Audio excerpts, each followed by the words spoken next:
আমাদেরকে এই বর্তমান ফেরাউন থেকে বাঁচাতে পারবেন না? পারবেন না? আমরা যখন আফ্রিকার কালো জঙ্গলে গেছিলাম, বাসা বাঁধার মতো আমাদের জঙ্গলে ছিল না, জায়গা ছিল না।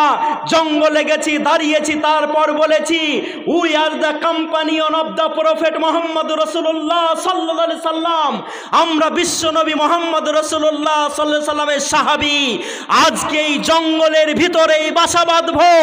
বাঘগুলো জঙ্গল ছেড়ে দাও, হাতিগুলো জায়গা খালি করো, সাপগুলো বেরিয়ে যাও।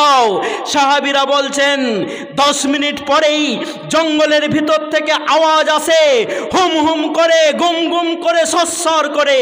আমরা যখন মাথা নত করে দেখছি হাতিগুলো যেন তার বাচ্চাগুলোকে বলছে তাড়াতাড়ি জঙ্গল থেকে বেরিয়ে যাও। সাপগুলো বলছে তাড়াতাড়ি চলে যাও, বাঘগুলো বলছে তাড়াতাড়ি চলে যাও।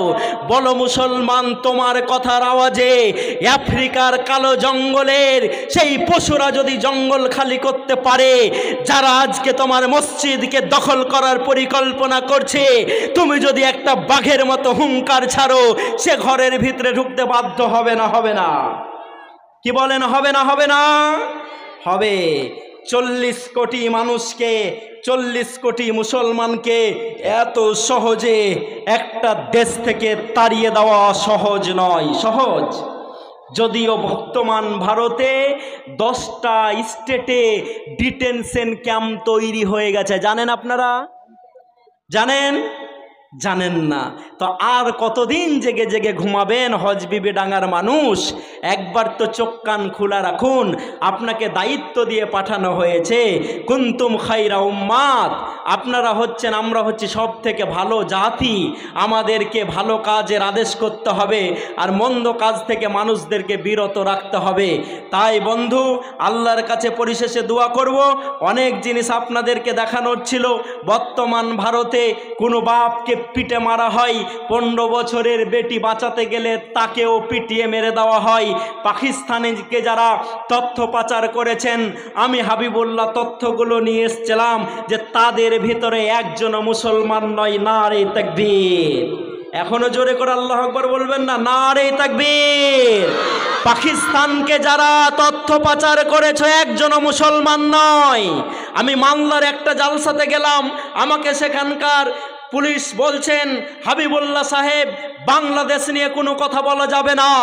আমি পুলিশকে বললাম হাবিবুল্লাহ বাংলাদেশ নিয়ে একটাও কথা বলবে না, যদি শুভেন্দু অধিকারীর মুখ বন্ধ করতে পারেন। পারবেন? তো বলছেন না, ওটা তো পারবো না। আমি বললাম বাংলাদেশ নিয়ে তো শুভেন্দু অধিকারী ভারতের মাটিতে, বাংলার মাটিতে রক্তের খেলা খেলতে চাইছে, আগে ওইটাকে বন্ধ করুন।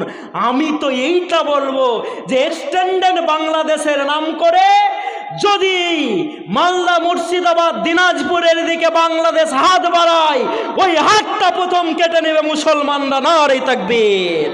কারণ এদেশকে আমরা ভালোবাসি। ভালোবাসি না? বাসি না? ভালোবাসি বলে এদেশকে তাজমহল দিয়েছি আমরা। আপনি তো মশাই শুধু পায়খানা তৈরি করেছেন। এই দেশকে লাল কেল্লা দিয়েছি আমরা। 26শে জানুয়ারি আর 15ই আগস্ট আপনি যেখানে যে বক্তৃতা করেন, আমি শাহজাহান সেই লাল কেল্লা দিয়েছি, আমি দিল্লির জামে মসজিদ দিয়েছি, আমি কুতুব মিনার দিয়েছি, আমি হাজার দুয়ারি দিয়েছি। কি দিনই এই দেশকে! এবং শেষের বেলাতে আমি যখন মরতে বসেছি, তখন শেষ পর্যন্ত আমি আমার বাচ্চাদেরকে বলেছি, বাবা আমি যখন মারা যাব তখন আমার দেহটাকে এই কবরস্থানেই মাটি দিও, কারণ আমার মাটিটা পচে যাতে ভারতের মাটি উর্বর হয়। কারো মতো বলিনি গঙ্গা জলে আমাকে ভাসিয়ে দিও যাতে আমি ভেসে অন্য জায়গা চলে যাই। বলেছি? বলি নাই। তাই আপনাদেরকে বলতে চাই বন্ধু, পরে ইনশাল্লাহ অনেক কথা হবে। আমরা এই মাদ্রাসাগুলোকে বাঁচাবো। এবং একটা কথা বলছি আপনাদেরকে, যদি ওয়াকাফ সংশোধনী বিলের বিরোধিতায় কোনো মানুষ, সে খাইরুল বাসারদা হোক, আমার সম্মানীয় সভাপতি হোক, লম্বা টুপি হোক, গোল টুপি হোক, লম্বা জুব্বা হোক আর প্যান্ট শার্টওয়ালা হোক, যেই ওয়াকাফ সংশোধনী বিল প্রত্যাহারের দাবিতে সভা ডাকবে, আমরা সবাই চলে যাব ইনশাল্লাহ। যাবেন তো? সাক্ষী দেখে বলুন না আল্লাহকে, যাবেন তো? যদি আমরা সবাই যাই তাহলে এই সৌরাষ্ট্র শাসক পিছনে হটবে ইনশাল্লাহ। আল্লাহ আমাদের প্রচেষ্টাকে কবুল করো। আসসালামু আলাইকুম ওয়া রাহমাতুল্লাহি ওয়া বারাকাতুহু।